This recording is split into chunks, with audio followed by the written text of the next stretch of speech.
Warning: the Dub Talk podcast contains language and content that may not be suitable for younger audiences. Listener discretion is advised. There will also be spoilers for various anime throughout the course of this episode. Please use caution in case we discuss a series that you haven't finished. Finally, the opinions expressed are those of the individual participants and may not reflect the Dub Talk podcast as a whole. Enjoy the show. Avast ye hearties, and welcome to a brand new episode of Dub Talk Retro. A show where a bunch of nerds get together and talk about animation from yesteryear and the English language track that accompanies it. I am your host for this evening, Patrick, and joining me today is Noah. Heavens to Murgatroyd! It's the spirit of 1776 here to go on this flying adventure! Now even! Hey, I gets to know.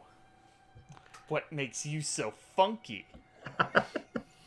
They never quite answer that question. God. That show didn't even have anything funky in it. Like there's no funk music or anything. It was very, very white. Including the ghost. And that was a very Harvey Birdman reference I just made. I haven't seen very much of that show. I'm sorry. It came out in the time where I wasn't watching a lot of Adult Swim. You should. It's like a love letter to Hanna-Barbera. I know. Anyway. You would really enjoy it. Also joining me is one Mr. Amon, our skeleton pirate of the Dub Talk crew. Amon's trying to communicate, but as a skeleton, he has no voice box anymore, so he's just going to clack his teeth in the corner here. Amon, I gotta ask. I saw a reference to that skeleton Bookman show earlier today, so I gotta ask if you would get the reference. We're looking for this really popular BL manga. What do you have a suggestion? Oh no, that is special Yaoi book. I was hoping you'd reference the Epic of Gilgamesh. It's... See, the one that always comes to mind is some guy comes in asking for like a really short, self-contained shoujo manga, and when later in the episode, at the end, when the clerk who was helping that person comes back in, oh, what did he buy? And it's like, he just bought Berserk. What? That's like the opposite. I love Honda Exactly. Kun. Look, as someone who was working in a comic book store and that come out, it's like, yeah, that is it. Well, I'm glad you cowards. Well, I'm glad we got all the people who are into the old material here, because as I understand, we're going to be covering something that was created before any of us were born, and possibly even many of our parents were born, or at least close. So, Flying Phantom Ship, before I get into the actual summary of the film itself, actually has a little bit of an interesting history. You think? So this was a little bit of a licensing white whale. It is a film from 1969 by our friends at Toei Animation. Nice. Friends being a word with the air quotes.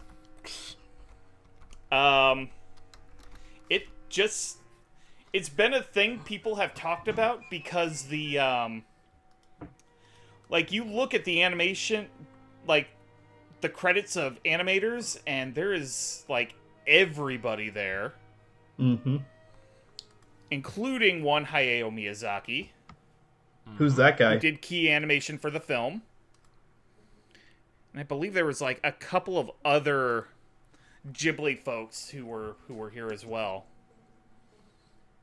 But for whatever reason, it just kind of sat there unlicensed for the good part of about 5 decades. And then suddenly, as you do, May of this year, we had a bit of a discotheque day where they just said, hey, we got it. And you know what? We're going to dub it. So that is why we are here today, to discuss that dub. What? Why? Like, I mean, we'll get into the merits of the movie itself, but I could not find a reason why they picked this of all things. There's Usually when I see something like this, like a, forgotten or obscure or just old material being licensed, it's because it was included as a package deal with something else. So does anyone know if this was like buy one good thing, get a obscure Toei movie for free kind of thing going on? I'm sure they just kind of had communications with Toei, and they're just like, yeah, we got this. You want it? Sure.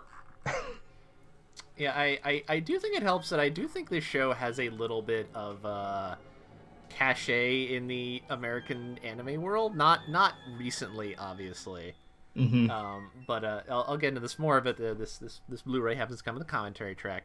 And they briefly mentioned at the beginning that one of the hosts mentioned, like, I might call it by the title that I think of it as, which is Flying Ghost Ship, which I'm not sure why I have that, but it's almost certainly because that's what it was listed on some tape trading list that I saw like a billion years ago. That would make sense. So that's what it's called in my brain. I mean, it doesn't have the alliteration of Flying Phantom Ship, but I can see why it would have been translated as that.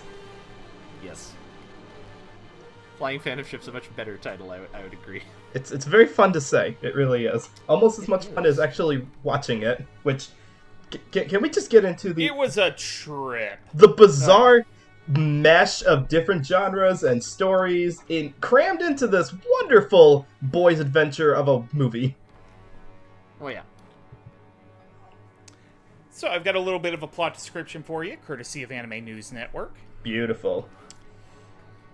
Returning from a happy fishing trip, Hayato Arashiyama and his father witnessed a traffic accident, whom they identified to be Chairman Kuroshio, the owner of the shipyard Hayato's father worked in, and his wife.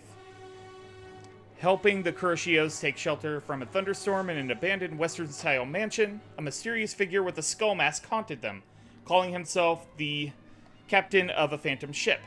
A few days later, a giant robot calling itself a messenger of the phantom ship appeared from nowhere and attacked the seaside city, killing many civilians, including Hayato's parents. Hayato's father told him a big secret before drawing his last breath.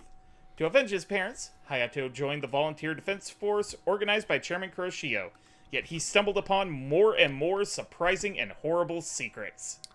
Gasp. Are we allowed to share on recording what that big secret was that Hayato's father told him before he died? I feel like you should not be getting into a podcast for a 60-minute movie and assuming you will not be spoiled, because what exactly are we going to discuss then? It's a good point. The first 10 minutes of the movie? I think not. We could. I mean, the first 10 minutes is different from the rest of the movie, which is different from the next 10 minutes, which is different from the next 10 minutes. I mean, we've got a character that we'll be talking about that only shows up in like the last 15 minutes, so we're gonna be spoiling some shit. And the big secret is Hayato is not the son of the Arashiyamas. Mm-hmm. But we'll get to that in a little bit. That we will. Mm-hmm. And before we go, we're getting to the discussion of the dub, which, again, dub for a 60s movie in 2022. I don't know why. But I'm glad they did, because this particular movie, is very interesting in the history of Toei feature animation. If you know anything about their feature animation, even from our earlier retro episodes, you may know that they started out making like really elaborate, on-the-one style animation based on folklore and fairy tales, like Chinese and Japanese folklore. And that's what they've been doing since the 50s. A couple of years in, Toei is starting to get a little tired of that. They've kind of exhausted that technique, and their staff is also being monstrously overworked. If you know anything about Japanese animators not being treated very well, that was very much going on in the 60s as well. So, mid-60s, we get union workers who help make the rights of the animators better taken care of. They get paid better, they're not forced to overwork and crunch, and they start experimenting with different types of movies, because they're kind of getting tired of the fairy tales thing. So that's why in the mid-60s, we get movies like Gulliver Beyond the Moon, Cyborg 009, and of course, Flying Phantom Ship. So, and we also get like more left-leaning politics, which ties into the those surprising and horrible secrets that Patrick was talking about. So this movie is going to be a mashup not just of different genres from the time period, but also the sort of the political atmosphere of the animation studio in the late 60s. Alrighty. Well, if there is an animation crew, and we're talking about this, there must also be a dub crew. So introducing our directors and our scriptwriter. For our directing staff, we have Brittany Lotta and Matt Shipman, who have worked together on such projects as Kimono Jihen and She and Her Cat. And doing the scriptwriting is Madeline Morris. You would know her work from the second season of Beastars and Other Side Picnic. And I do have to say,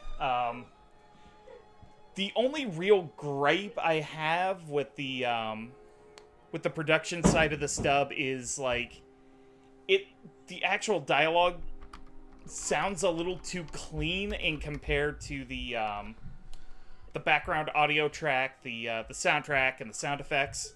It's kind of the same issue I have with the newer dub of Akira. Where... Oh, you mean all the spoken... I'm sorry, yeah, Yeah. So that was a movie made in the late 80s. The dub came out... The new dub came out in, like, the early 2000s, right? That's the one you're talking about? Yeah, and the new dub had, like, they went whole hog with that new dub. I believe there was some sort of collaboration with Skywalker Sound, if I recall correctly. It sounded really crisp and clean, but the, those kind of old sound effects and music, they just kind of hit different. Yeah, there's definitely a cleanliness to this dub because of the technology that they've got and the, I suppose the lack of dirt in audio, I think is the term that they use, to describe hisses and scratches and the kind of things that modern productions don't really have anymore. I was honestly surprised that they were able to get a copy of this movie with the background and music intact, but without the audio. So yeah. Can you imagine if they had to either redo all the audio and effects, or just had to I don't know, silence the audio from the Japanese side to overdub it with English? That would be a nightmare. Not fun. Yeah. And it's one of those things that I kind of figure it's a little bit of a logistical nightmare to try and get something that would match it. I would assume you'd have to pull out 60s, 70s era audio recording equipment. Who's got that nowadays? We're gonna go to the. You would probably have to consult an extreme collector. They all have to haul over to fucking Jack White's studio. Yeah. Mr. White, Jack, how are you doing? It's all these fucking dubbing companies want to use my equipment. Are you turning them down? No, I'm just confused. Why is this happening? There's an appeal. There's an attraction to this retro sound. You're not giving it to the people. They want it. I mean, I have to imagine that. Okay, so who is going to be buying this movie? Who's going to be buying this Blu-ray release for a movie that came out a long time ago? Is people who probably have already seen other movies that were produced and maybe even dubbed from this time period. So I can see why you could argue that they should have gone with that technique. But they also probably wanted to try to draw in new people, folks who wouldn't normally go for this kind of stuff, and are only going to check this movie out because it's a new release with maybe some of their favorite actors in it, so you might be able to draw in some newer folks. So using the cleaner techniques, I feel, was the better, not just logistic choice, but the better marketing choice as well. Yeah, that's fair. Though the other thing, the other way this sounds, period, that thankfully they do very, very right is with the actual dialogue and script writing. It feels at the very least, Brittany, Matt, and Madeline dug up an old script and they're just this is halfway usable. Let's just clean it up a little and see what we can do. I know that's obviously not what happened, but it feels very appropriate for the time period in which the film was produced.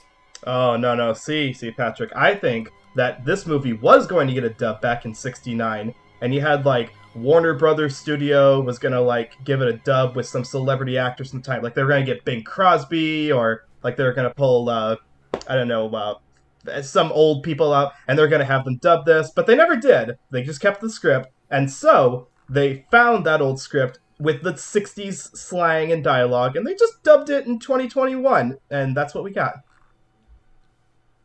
I like the way you think, sir. I kid.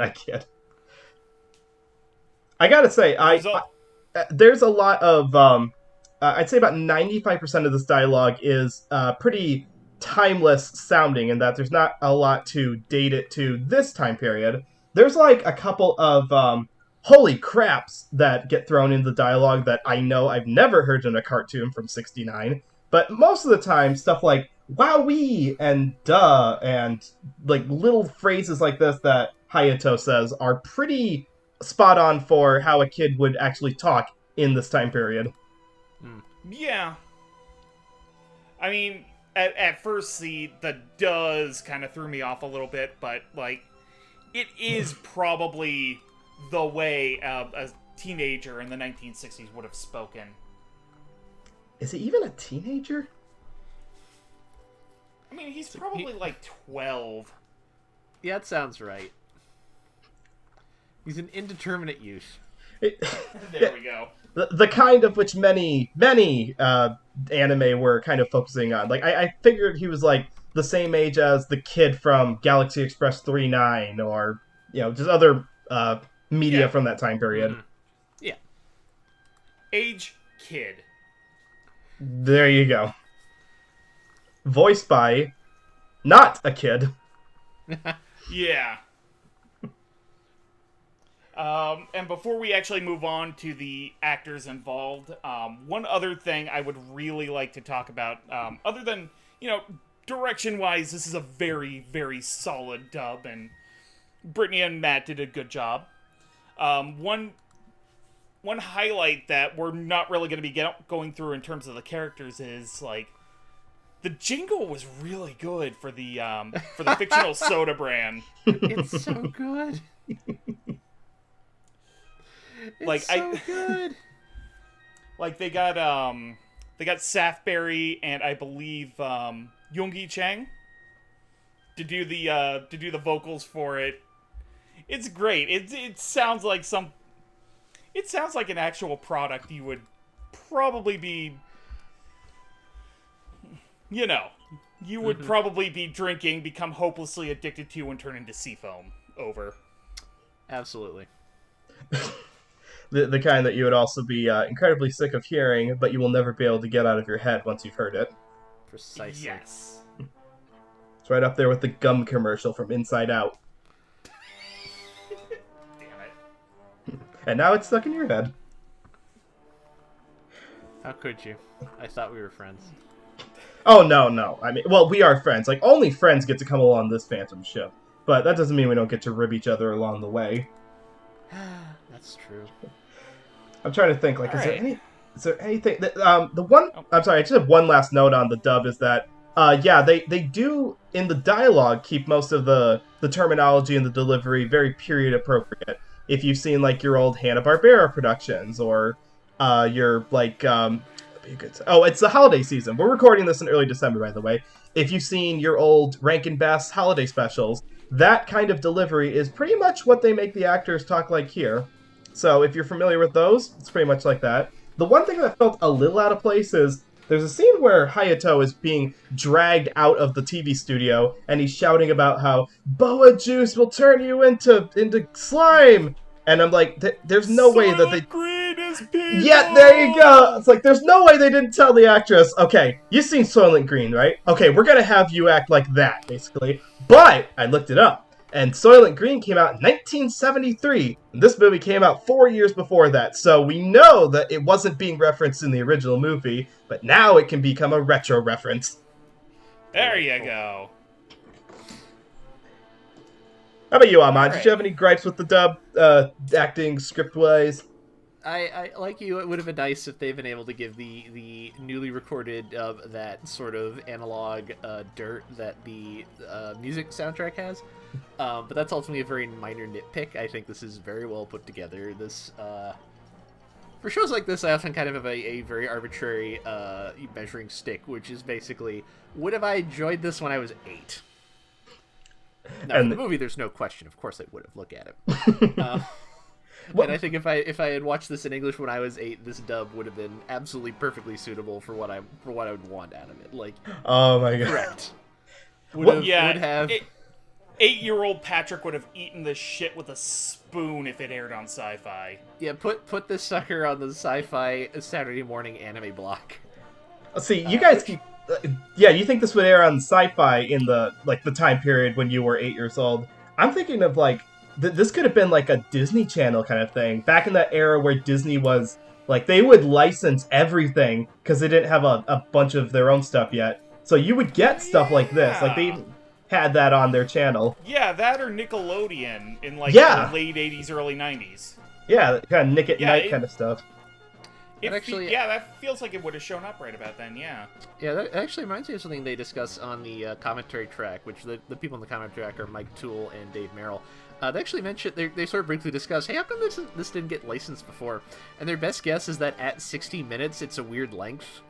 Mm-hmm. Which makes it hard to do it for theatrical it's too short to do it for theatrical distribution, but it's also too long to comfortably put it on TV. It is, you're right. Yeah. You could try to pad it out with commercials to get it to an hour and a half, but that's a lot of commercials. That's a lot of commercials. I mean, you could also cut in some interludes, with maybe a host, 2 robot companions, and evil scientists. You could have padded out an extra 20 minutes with that. Oh my god. Have you guys ever seen How the Grinch Stole Christmas? Have you ever seen the Phil Hartman special that they filmed for that? The what now? Oh, you haven't seen this? I didn't even know this existed. What is this? Okay, I'm going over my shelf. Hold on a second. Hold on. Uh-oh. First of all, let's go into the shelf. First of all, props to Jenny, because she found the DVD version of How the Grinch Stole Christmas, the deluxe edition, in Goodwill, so thank you for buying that for me, honey. But okay, so apparently back in the early 90s, TNT, you remember that channel? Yep. They made this little featurette basically showing how The Grinch Stole Christmas got made, and it's hosted by none other than SNL alumni Phil Hartman, and he's doing he's got this suave butler persona going on, and he's it's really interesting. And yeah, that's the kind of thing that I would love to see to do with this movie for a television broadcast to pad it out. Also, Jennifer standing right next to me giving me the look. Hi, I just want to say one thing, that when I first brought that home, you were like, what did you buy that for? We already have it on VHS. Until you discovered that it had bonus features. It's true. Thank you, honey. I mean, I do like the VHS, but this is good too. Thank you. Plus, you're the only man I know who would respond to that with, but we already have it on VHS. They're saying you're the only one I know who would say why we already have it on VHS. Exactly. I had the same reaction when she bought a DVD version of A Christmas Story, by the way. I love you, honey. Yeah. I'm sorry. Okay. So I think at this point we should probably start introducing the characters. Mm-hmm. Yeah, before we do that, I do want to mention one bit of a pedigree about this movie. Sure. Which I don't think is very obvious, because I think if this shows up in the credits, it's in Japanese, and so if you don't know what to look for. This is based on a short one-volume manga that is by a guy named Shotaro Ishinomori. Do you know who that is? Is that the Gundam guy? Oh, no. That is the... Kill 'em all, Isn't that Tamino. the Power Rangers, Kamen Riders, Cyborg 009 guy? Correct. He's Oh! like the big granddaddy of shonen manga that no one in this country knows about, because 2 series of his have ever been released in English. I mean, I remember when I first saw Cyborg 009, you see the characters with the big noses, I'm like, oh, this is a Tezuka thing, right? And then I got bitch slapped by a guy at a convention. In fairness, I did track down a little someone had posted a translation of this online, and I did look at it reading it. It's this is very Ertzet's Tezuka. It's not. He's a little too he's not Tezuka because Tezuka isn't capable of being this unclassy. It's a little too rough and tumble, but like you can tell he's coming from the same level of like it's action, but some of the people should look funny too. Mm-hmm. Anyways, the manga is very, very different. It's an extremely loose adaptation, which is sort of interesting. I like the movie better because the skeleton captain actually looks like a skeleton. Did he not in the manga? No, he has like this I don't know how to describe it. It's like kind of like a white featureless mask with sort of like Vegeta hair on top is how I describe it. Kind of like really pointy. Here, I'm gonna look. I'm gonna look. And then all Google of his, this. And then all of his goons have like skeleton costumes, which is neat. But I like it more when he's literally just like some crusty sea captain who's a skeleton. That's great. Okay, I think I found the manga aesthetic. cover. It is great. It's a great aesthetic. Yeah, you're right. Look. Anyways, we should get on to the characters now. Yes. Thank you for Alright. telling me where that's from, by the way, because I wasn't sure where this was adapted from. So thank you for pointing that out. You're welcome. Alright, so first and foremost, we have the Arashiyamas. Hayato, the son, who is actually adopted. We also have the father, Mr. Arashiyama, who tragically dies like 15 minutes into the movie. We also have Hayato's dog, Jack. Who is basically just the comedy relief of the movie. The mysterious phantom ship captain who, spoiler alert, ends up being Hayato's real dad. Surprise. Ruriko, who shows up in the last 15 minutes, who's just kind of another orphan that the captain kind of picked up, and like there was a point near the end of the movie where she was talking about how she was an orphan, and I'm just like, oh no, you are not going to fucking make her the real daughter of the Arashiyamas, are you? It didn't end up happening. Your brain works in a weird way. I don't think anyone else theorized that was going to be the thing that happened. And then last but not least, we have Mr. Kuroshio, the CEO of this company. He's basically the bad guy who makes a bunch of robots and gets turned to sea foam by a giant robot crab. This movie is nuts, ladies and gentlemen. a new thing every 10 minutes. And then we have his military advisor, Hanawa. He just kind of sucks at his job and gets, like, Bond villained. Like, push the button and he gets sent down a trap hole. Is he the one who gets? Yeah, is he the one who gets sent down the big collapsing chair thing? The chair, yeah. I believe so, yeah. What a sap. Alright, and in terms of actors for those characters, Hanawa is played by Rick Zeef. You know him as characters like Shusuke Amagai in Bleach, Koichi in A Letter to Momo, and he was also Simon in Steamboy. Fun fact, according to ANN, he also directed the dub for Steamboy. Wow, that's a while ago. Mr. Kuroshio is played by Lucas Schunemann. You would know him from such roles as Oniguno from One Piece, and Negroponte from Legend of Galactic Heroes, Di Noia Tesa. Ruriko is played by Julia Gu. You would know her from such roles as Kiki and Love Live Superstar. Latifa in Seirei Genseki, Spirit Chronicles.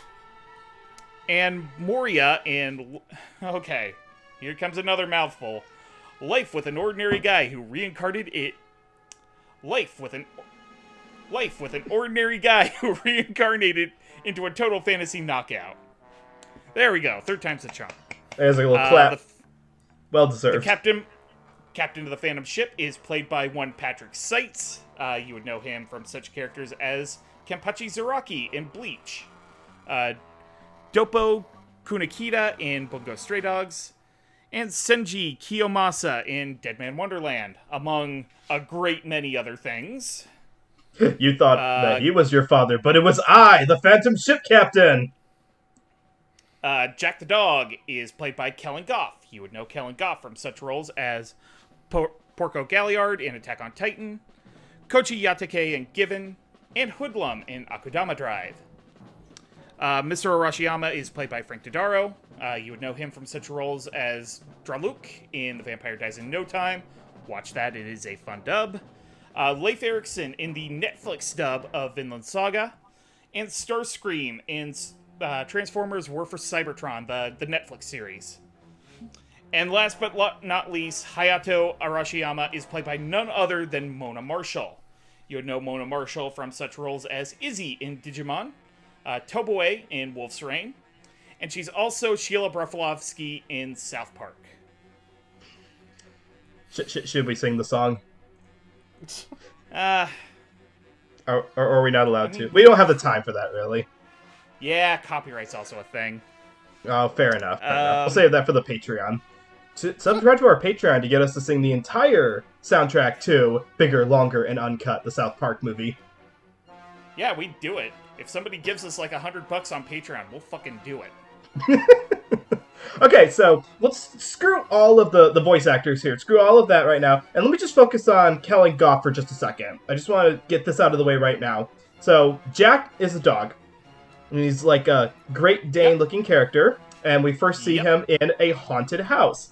So, someone on this call, please tell me, how is it that this movie actually came out before Scooby-Doo?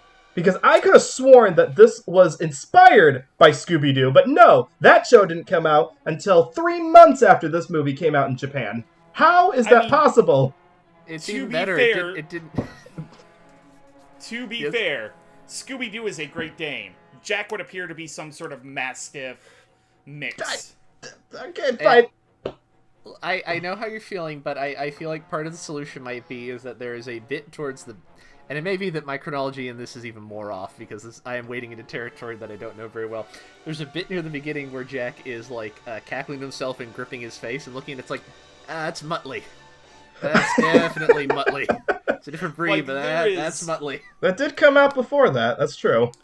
There is So I a feel- wide series of cartoon dogs that are comically human intelligent that don't speak. That Jack I was feel like probably based off of. the synchronicity of this and Scooby-Doo is notable, but yes, I think they are both ultimately drawing on a maybe not super long, but they both have antecedents. they probably have canon antecedents they're both drawing on, and that's how we get this. Let's give our character a large dog to be funny with. It could, Yeah. I mean, In the 1969.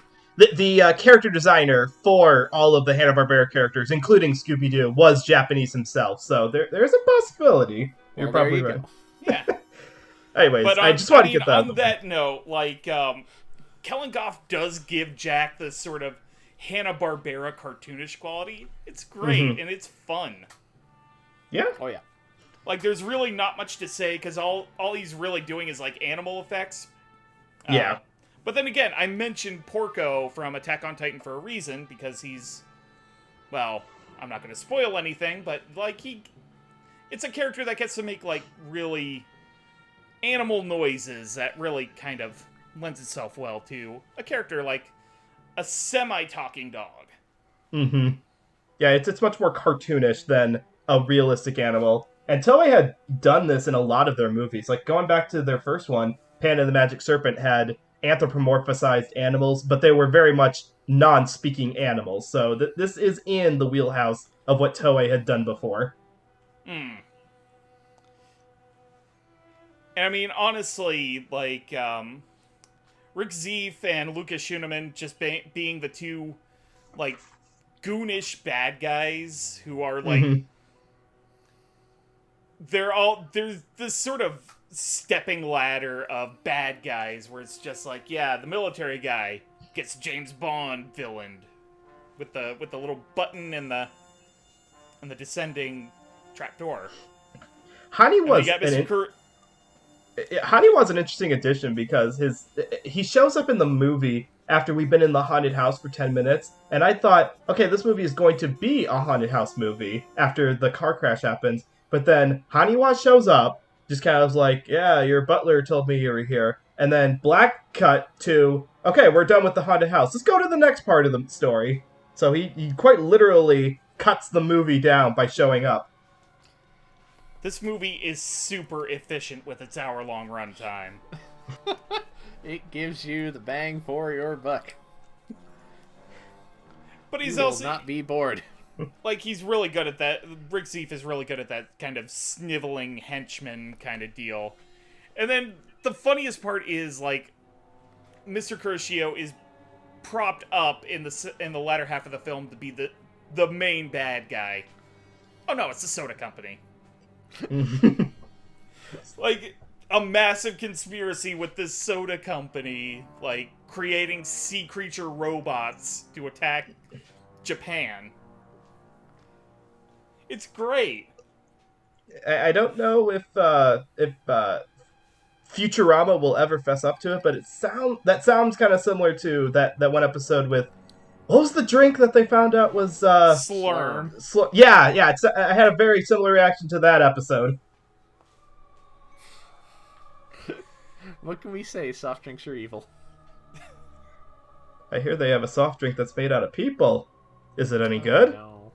It varies from person to person. Oh, Soylent Cola, Good night, the other joke from that Futurama episode. What? The Soylent Cola, that was the name of the soda you were referring to. Yes, thank you. It's been a while since I've seen that TV show too. Anyways, performances. Haniwa, like you said, good sniveling performance. I like that the two contrast each other because Haniwa's performance is very clearly not refined. It's less didactic and it's less refined in his delivery than the other characters, especially Mr. Kuroshio. Who, incidentally, I want to give Lucas a lot of credit for his Mr. Kuroshio, because he has like his bad guy monologue where he's telling his like subordinates, we have to continue to pose as the good guys while waging war and launching our giant robots. All of that while his character design doesn't move. Like, his head just stays still and the mouths are just flapping, flap, flap, flap, flap. But Lucas puts a lot of really good delivery into that. He's like calm, cool, collected. It's like all the suaveness with zero animation. That is an incredible feat to do. Yes. And then, continuing up the list, like, I actually really like Julia Gu, even though the character of Ruriko really just shows up, doesn't really get the opportunity to do much except, like, explain, oh, this is how this ship system works. We might be able to use that in the war against Boa Juice. I mean, she does get her first appearance is kind of getting to bitch out Hayato for good reason, because his his soft drink withdrawal basically caused him to be distracted and got hit by the enemies. So she does serve that function. Yeah, drunkie, say what you want. Yeah, you're only 12.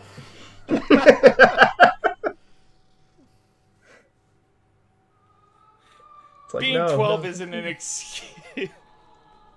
But yeah, I like her delivery too. I like that she's got like this like, how did I write down? It's like, it's very clear pronunciation with like a lilting delivery that I don't know exactly how young she's supposed to be, but it definitely is like a pre-high school age sounding voice.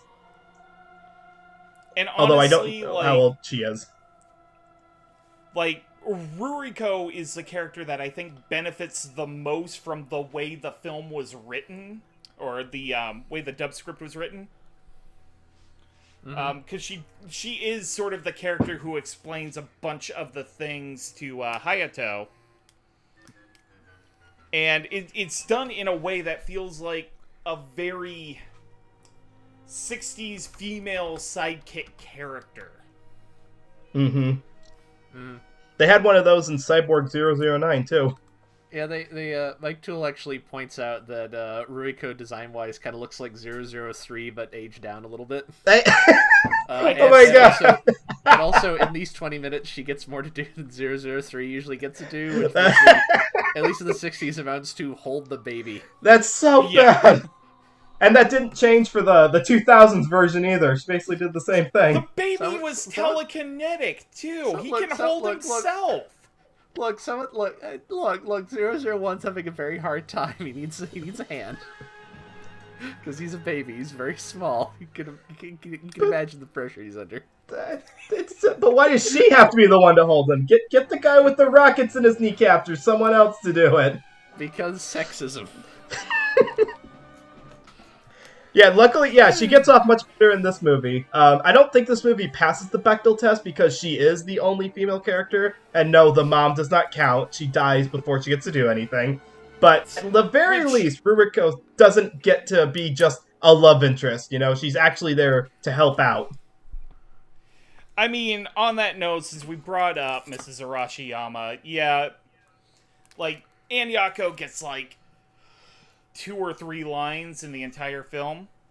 Mm-hmm. She did a good job with it, but there's just, like, so little there. She does that one scream really nicely.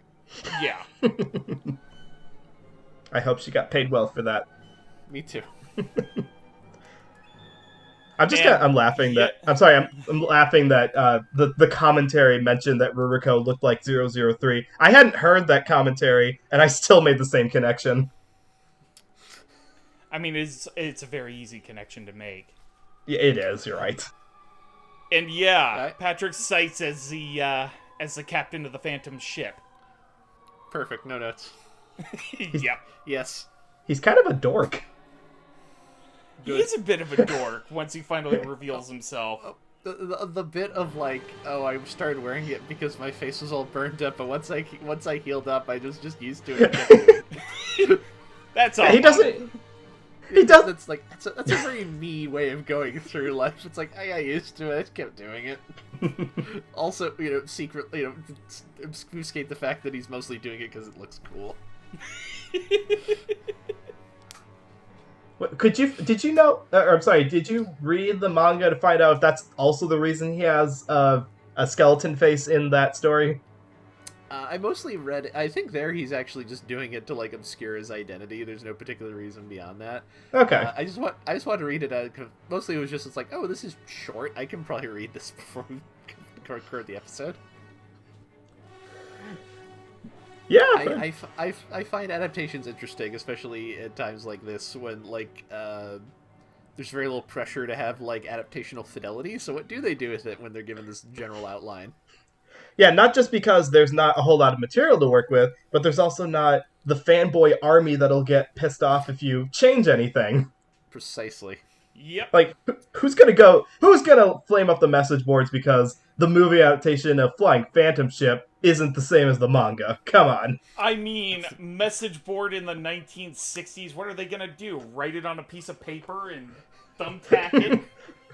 Toei just has a guy who just opens up the generalized mail. It's like, no, I can throw that in the trash. But he spent so long writing that letter. More fuel for the boiler.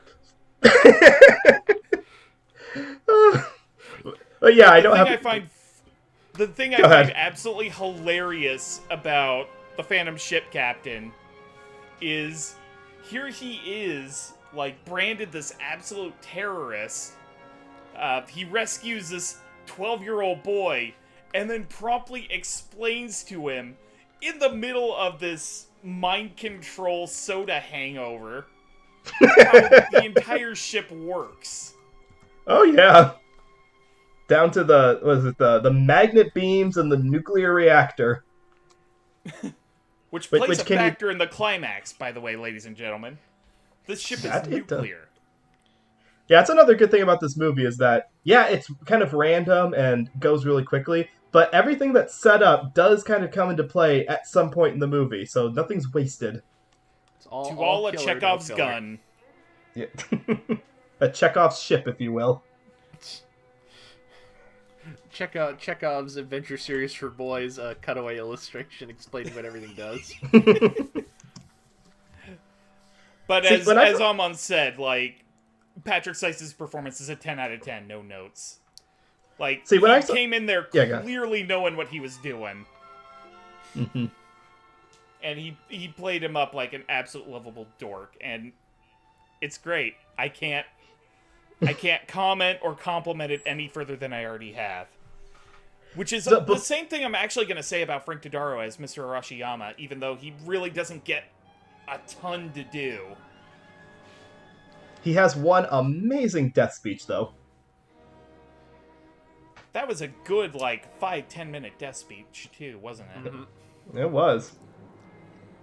Like, I get it, dude. You have a lot of information to pass on, but pass on. So, like, even in... Yeah, go ahead. No, you first. But even in that scene, he never stops being a dad. Like, Frank brought 100% dad energy to this. Like, I fully expected to find out that he came to the studio in his, like, kiss the chef apron with the hat and grease on his hands from working on his car. He is, like, that much dad in his voice. Oh, how much do you want to bet that, even beyond the blooper reel, which is included on the Blu-ray, more on that after final thoughts, he was just cracking dad jokes in the booth.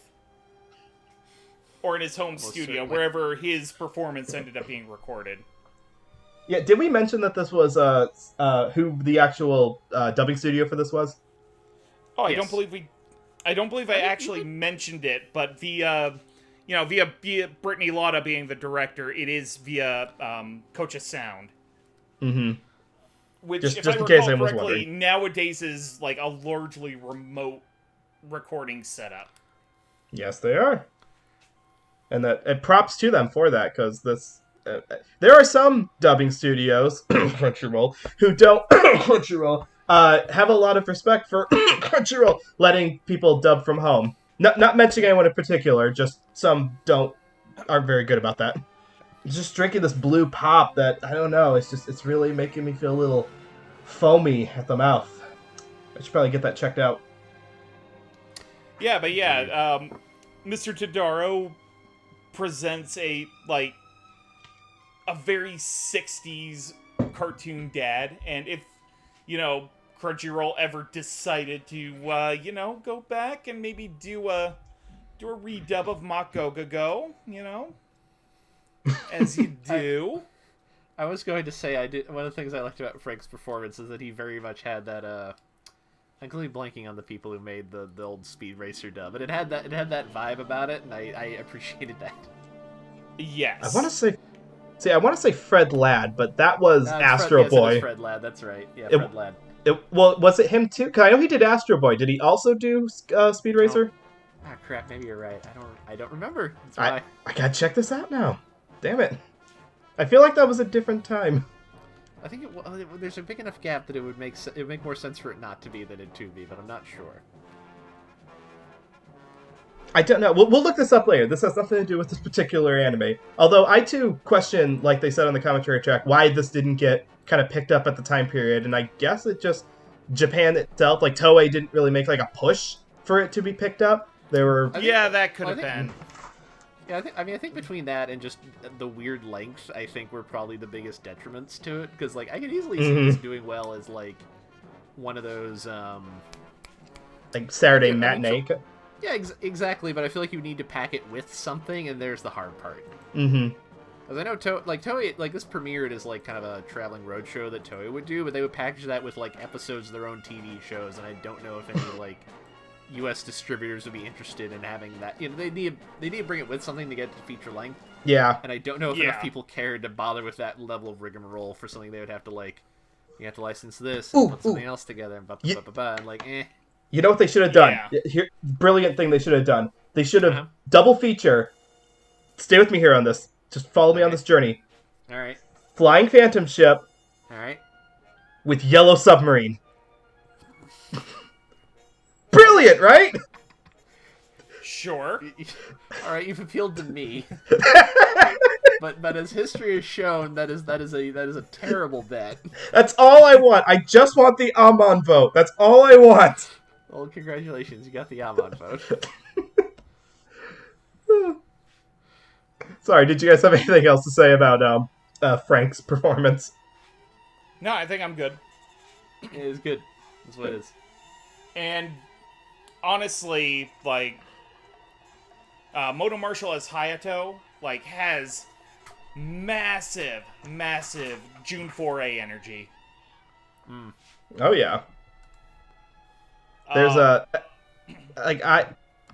if you were going to... I can't think of, like, anyone else who has, like, this kind of voice that emulates that let's get young boy voiced by slightly older woman that they did back in this time period. Like, this has like Astro Boy and Speed Racer vibes to it, but from an actor who is still working and has been doing this since like the late 80s. Yeah. Like, this is spectacular. It was the vocal performance that felt most period appropriate of a dub. That felt very period appropriate. Yeah, it's hard to critique that, really. I think we kind of talked before about how some of the lines, like the utterance of like "duh" or "holy crap," are kind of out of character for the time period, but they're not out of character for this kind of character. Like, this does have big Charge Man Ken energy to it, and it's not out of left field to have the character just kind of be a little abrasive in a lovable way. And it honestly feels like something a 12-year-old in the late 60s would say, not necessarily on camera. Mm-hmm. Which makes it feel like it appeals more to the 2020s sensibility. There we go. Yes, there we go. Because we don't really have this archetype anymore, I don't feel like. Like, this isn't a Deku kind of character. This is definitely the kind of lead boy that you would put in a movie like Puss in Boots or Animal Treasure Island, or just, the kind of movies that they were making in that time period. So you need someone with this spunky protagonist who gets in way over his head. Yeah. Mm-hmm. But it's still going to come out in the end because he is just that determined. Yep. Yeah, I feel like the closest I've seen to that during my actual lifetime is, and this is probably cheating a little given what it is like the 90s Johnny Quest cartoon. And that's mostly because it's just a Johnny Quest cartoon, which is about like 2 degrees removed from this kind of story in the first place. That's a good... Yeah, not the original Johnny Quest, the 90s Johnny Quest. The Real Adventures of Johnny Quest.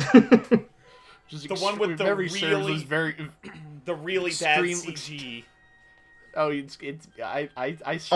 thought it was amazing at the time. That CG was so bad they can't actually do much with it to bring it up to HD anymore.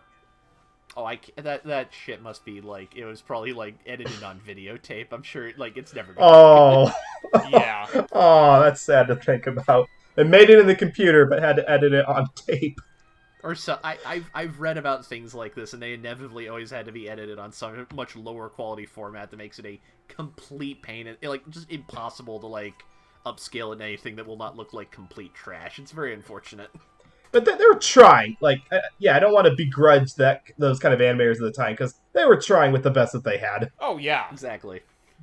Just like this crew. This crew did what they could with what they had. Yeah. Which is, again, a lower frame rate than the movies that Toei have been making before this. It's more economical in, what they do frame to frame. But it's okay, because it still conveys the sense of adventure and weirdness that we liked in our late 60s Japanimation stuff. Mm-hmm. Yeah. And giant enemy crabs. Can't go wrong with that.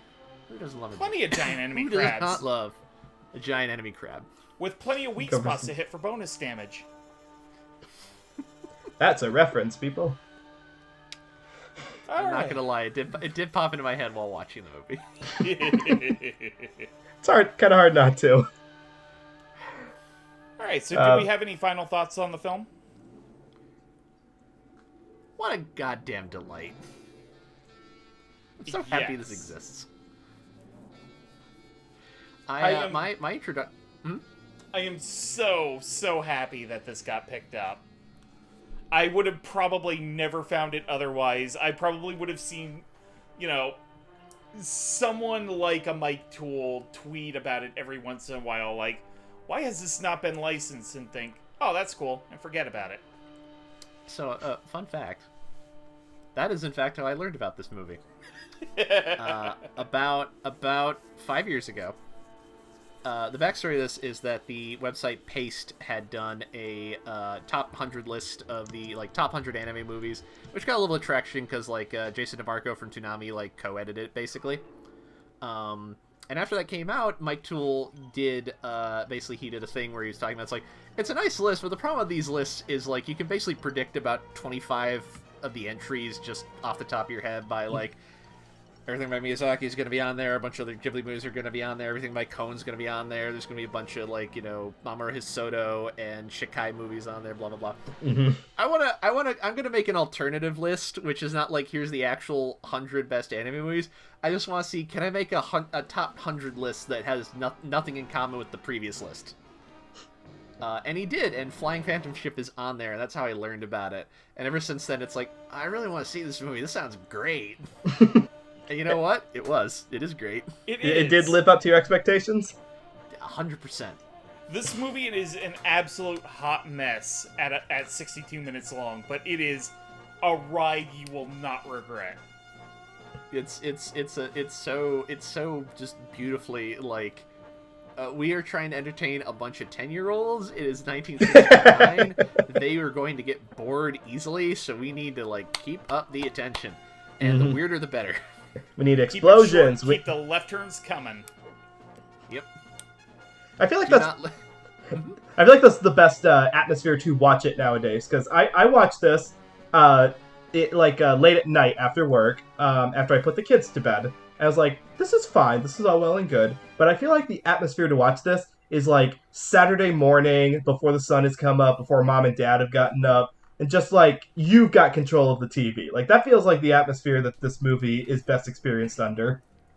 I feel like this must have been so much fun to watch in a theater with a bunch of other restless kids on a weekday, a weekend afternoon. Oh, have you ever been to a movie with restless kids before?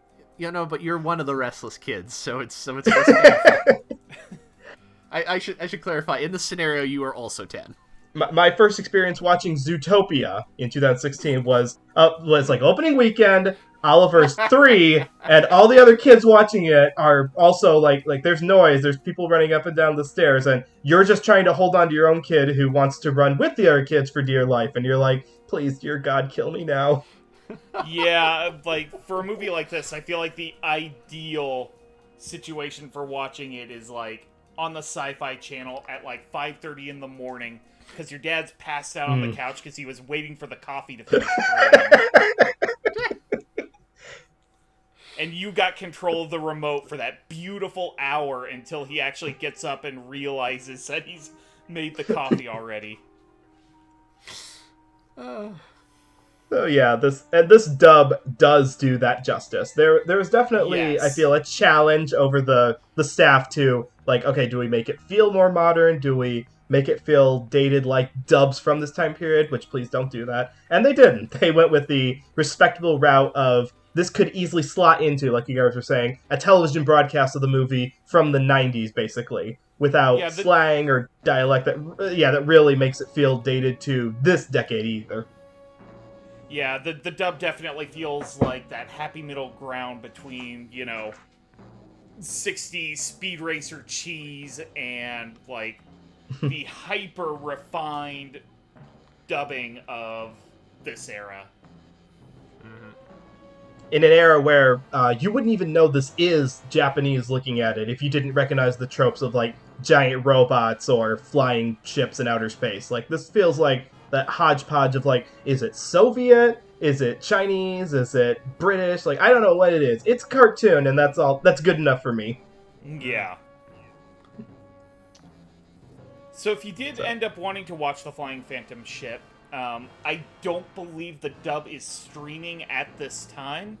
I would assume it would go over to Retro Crush at some point. But for now, it is available on Blu-ray via Discotech. It is very cheap to obtain and 100% worth your time. Mm-hmm. And your money. Yes.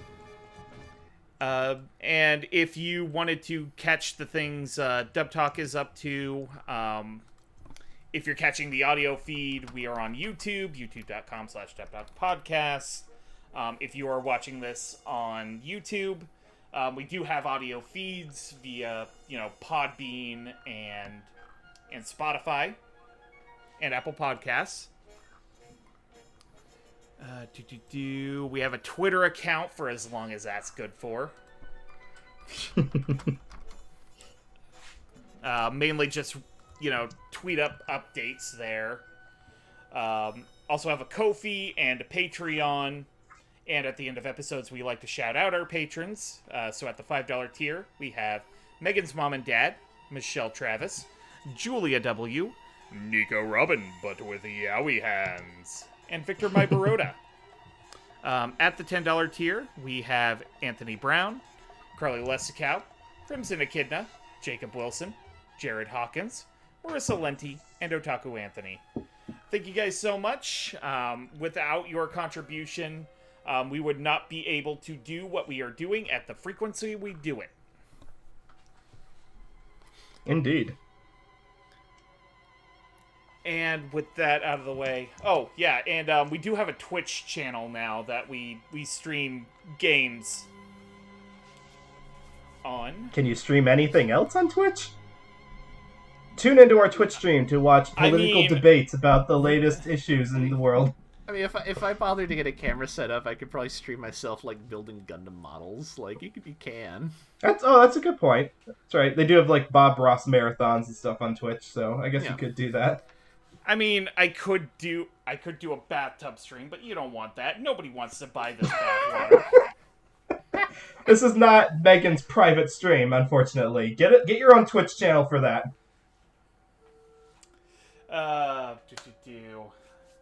So where can we find you guys on the wide internets?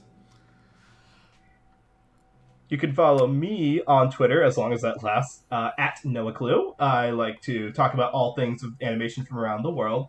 And I also want to plug my YouTube channel, which is Journey Traveler is the URL, although if you just search Noah Clue on YouTube, you'll probably find it very easily. And the reason I'm plugging that is because I am actually currently working on a project for the end of the year, something I've been meaning to work on, and it is kind of based around our work at Dub Talk. It's going to be an in-depth discussion highlighting all the dub changes between the original Japanese audio and the English dub for a very special series. What is that series? I will finish that very hopefully soon, and then you will find out, so look forward to that.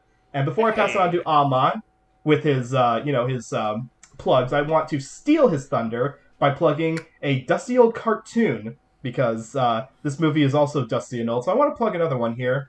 We talked about Miyazaki just a little bit, because he did have work on this movie, particularly designing the giant robot that shows up. And if you're wondering, where did he get the inspiration for that? Well, best of my knowledge, one of the movies that heavily inspired both Miyazaki and his co-partner Isao Takahata is the French film from the 1930s, which is called Le Roi et le Ret. A common translation is The King and the Mockingbird, and it was this elaborate, multi-decade spanning movie that got started in the 30s and didn't really even get finished until like the late 70s. But different versions of it were released throughout, its production as it was being done. And there's a giant robot in it, which heavily inspired the works of Takahata. You can even see the designs a little bit of it in his robots from Laputa, Castle in the Sky. So, Le Roi et le Ret. Look it up if you can, and marvel at some really amazing French animation.